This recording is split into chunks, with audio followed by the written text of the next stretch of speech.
Chongho is a small village near the middle section of Cambodia. From the moment of arrival, everything has a good feel to it. The fishing activity, the sports, and the youngsters who gather to greet us. We are tourists, and here that seems to be a good term in their interpretation of it. Every reaction was friendly and open, though perhaps a little shy.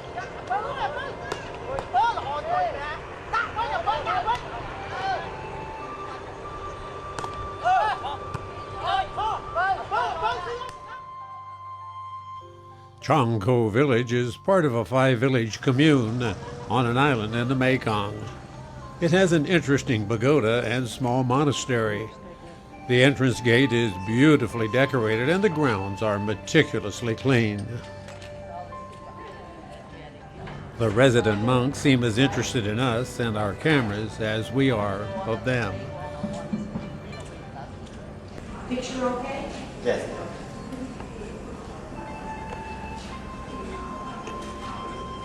They invited us in to visit their living quarters and were very friendly.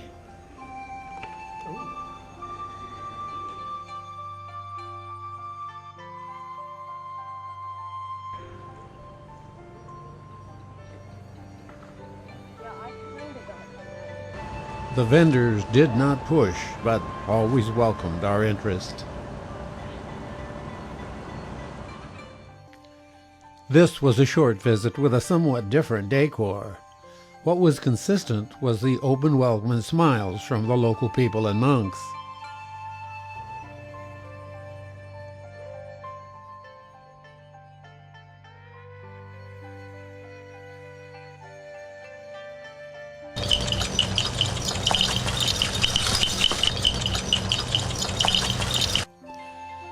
Fuels are available here.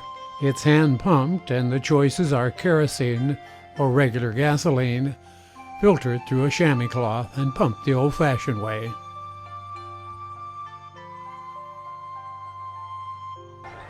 Cattle freely walk the streets, often with a small child following behind to herd them. Water buffalo almost casually poke their heads and horns around wherever they care to. In rural areas where the average income is less than $500 per year, farmers must own a water buffalo or a cow in order to earn a living. Often people will own 2 water buffalo or 2 cows, indicating that the family is well off.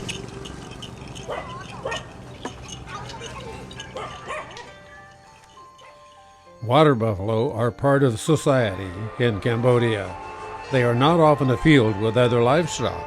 They eat, sleep, and work alongside their owners. The relationship between water buffalo and humans is integral to continuing their agricultural way of life. Understand that the relationship is crucial.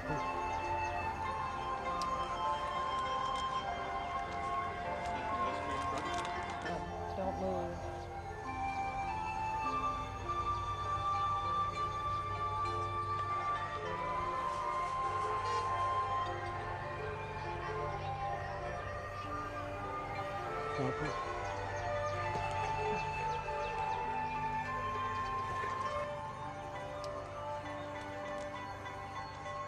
Many families, depending on their income, own individual looms on which they weave silk used for sarongs, traditional-style Khmer clothing, and mosquito netting.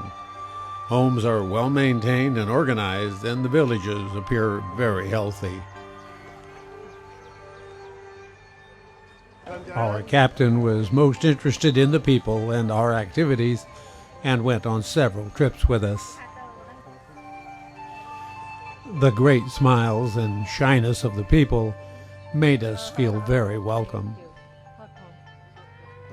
The weaving of silk takes talent and patience, but the finished products are spectacular.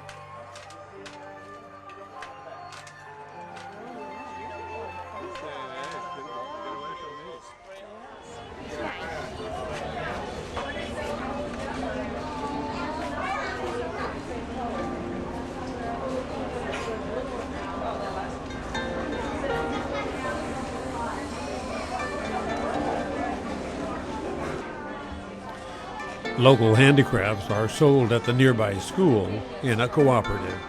Various items are available, including the traditional Khmer fabrics. The check cloth is a favorite for scarves. There are woven items in handmade bags, something for every taste. The prices are very reasonable, and the proceeds certainly go to a good cause. This orphanage school is a co-op among 5 villages.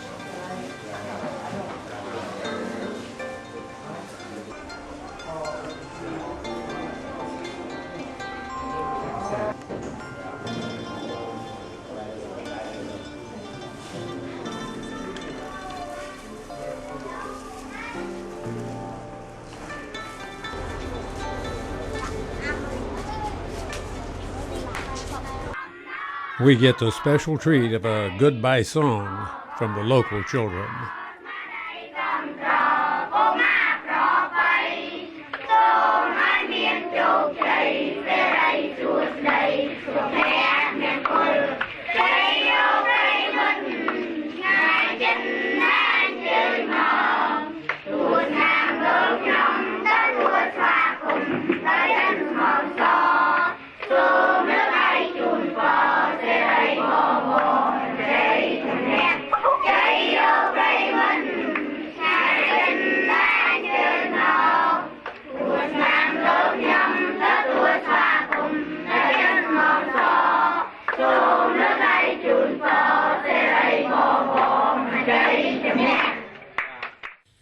We've been heading south and east on the Tonle Sap River to where it joins the Mekong River.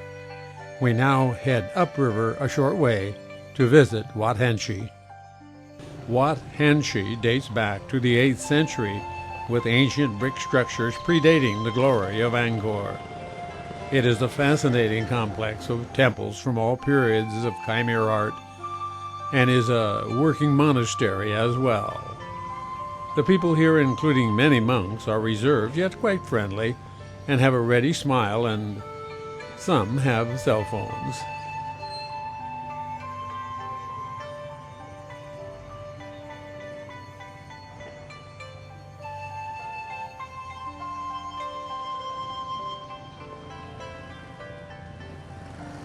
The site is amazing, with many old structures still standing, mixed in with the more modern, somewhat gaudy statues.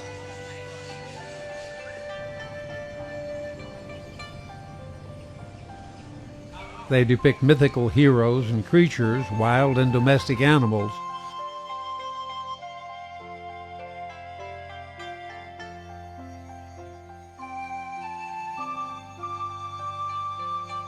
The original brick structures are fascinating and indicate the importance of this religious center built hundreds of years before Angkor.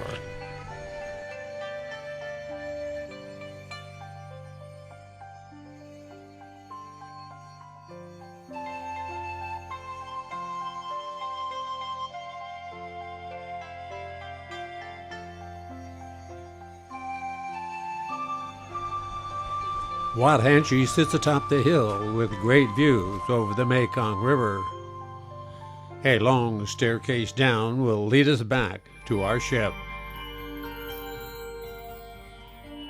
We will be heading downriver on the Mekong. The people of Cambodia are beautiful as well as charming and friendly. It is a special treat to hear their music and watch them in their traditional dance.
Villages and some larger settlements begin to appear along the shoreline as we approach Phnom Penh, the capital of Cambodia. River traffic becomes busy and large fishing groups have nets and lines set in the river. Late in the day, it is time to harvest the bounty that the Mekong provides.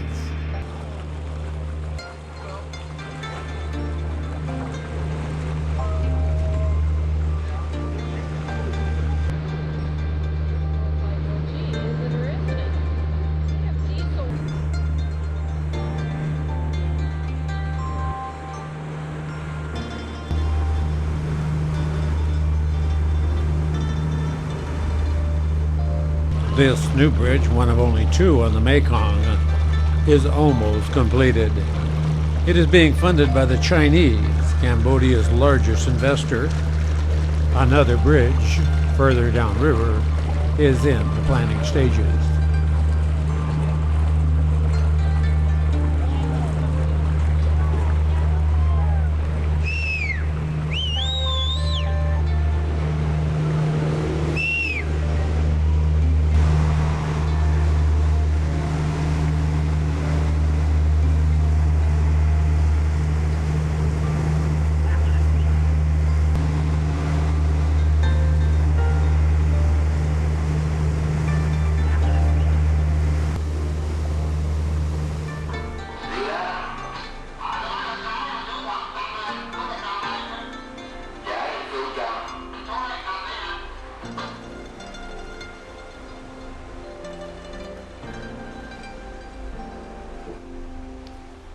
The ship's captain is always aware of the many craft plying the busy area of the Mekong. Depending on the season of the year and the amount of rain and alluvial deposits, conditions can change rapidly. He is on the alert.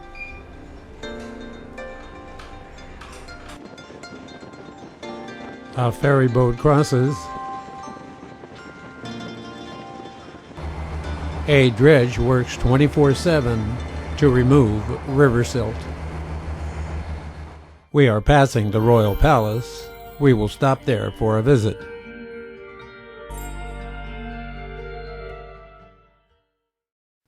The Royal Palace in Phnom Penh was constructed over a century ago to serve as the residence of the King of Cambodia, his family, foreign dignitaries, and as a location of court ceremony and ritual. To this day, it serves as the Cambodian home of the king.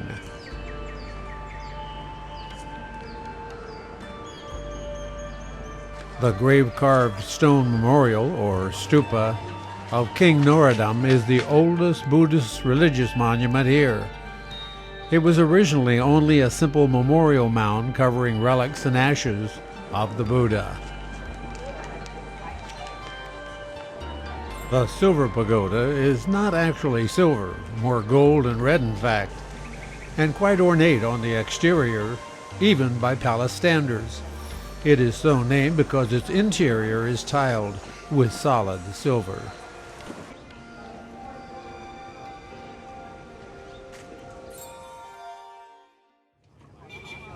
A short cruise downriver is Tan Chau, a small Vietnamese town and the capital of its district. It shares a border with Cambodia to the northwest.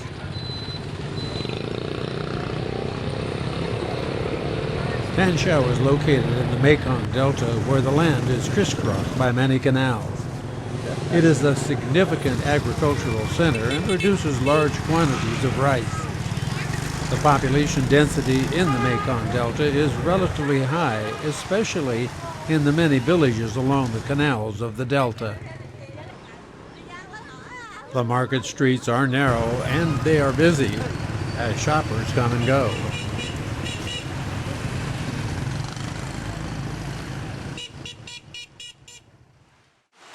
Tan Chau is most famous for Tan Chau's silk. A modern-style factory, by their standards, produces various patterns and colors of fine silk. The mechanical looms are producing a traditional pattern today, currently white, as large bamboo patterns wind through above the machines, creating the pattern. Workers are watchful during the process.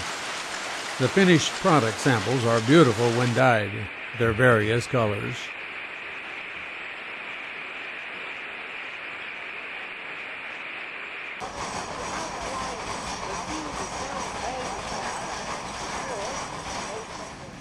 Become to the real color, black color of the silk.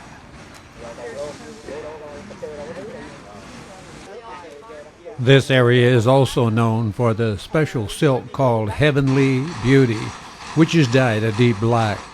The silk is cooked in large vats in a painstaking process. Once the shiny black silk is the correct color, it is left in the gentle sun to cure for at least 2 days. The dye is from the berries of the mulberry bushes.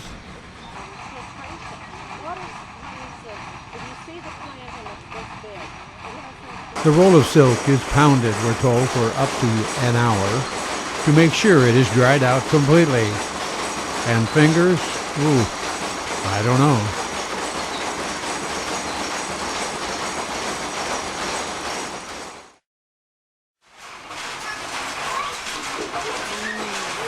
Now they have to wet Wow. again. It depends on the weather, good sun. So after they dry it, they dye to here.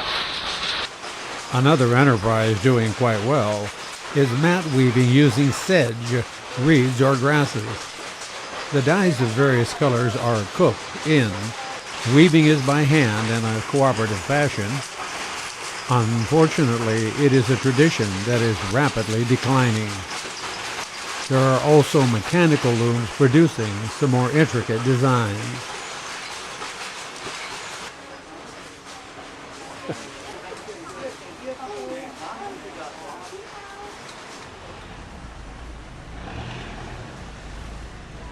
Hello. Like the New Year when you come to visit my house, so I invite you eat coconut candy.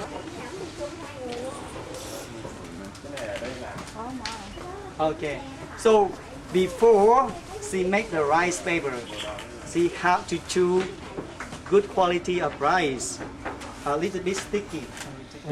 Rice paper wrappers are an integral part of Vietnamese cuisine. Almost any food can be wrapped in one. A thin batter of rice flour and water is poured over a cloth stretched on a hot pot. The wrapper is then laid out on a woven bamboo mat to dry. This rice paper will be used for coconut candy. Vegetable, cucumber on here and wrap and dip in the fish sauce. Is that the coconut candy? This one not coconut candy. Coconut candy over there. So I can see later. That's one we come and see this one. Hai chiếc hộp vịt nè.